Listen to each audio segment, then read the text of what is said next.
I just saw the 1997 crime thriller Switchback, written and directed by Jeb Stewart. No, not the Civil War general, the guy who co-wrote some pretty big action flicks like the original Die Hard, Another 48 Hours, and The Fugitive.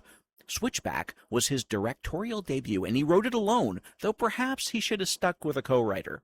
The movie stars R. Lee Ermey as Sheriff Buck Olmsted, who's investigating a double homicide at a local motel when in pops Dennis Quaid's FBI agent Frank LaCrosse, who thinks that Olmsted's murderer just might be the serial killer he's been tracking for quite some time. The same guy who, a few months prior, kidnapped LaCrosse's own young son. It's a good setup, but the exact thing that makes it somewhat unusual and interesting is the same thing that hurts it, and that's this dual storyline. The first one, as I mentioned, is Olmsted and LaCrosse trying to catch this killer, but the second is quirky cowboy Danny Glover driving cross-country and picking up mysterious hitchhiker Jared Leto.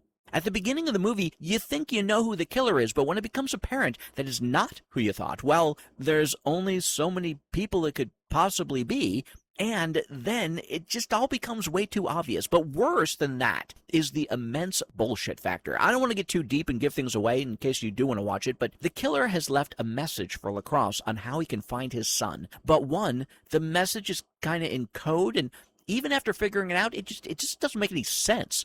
And then there are certain coincidences and things that the killer does that are very confusing, like driving off a cliff and almost getting himself killed. Like, for no reason. And the climax, which has hero and villain fighting on a train and at times hanging off the side of said train, it borders on ridiculous. There were things I did like about Switchback. Pretty much all the parts with R. Lee Ermey, who is involved in an election with another great character actor, William Fichtner, and how they both try to one-up each other as they're investigating the case. That was great. But overall, I could only grade this one out at a 5.6. And if you know Six Row Center's grading scale, you'd know that a 5.5 to a 5.9 is decent.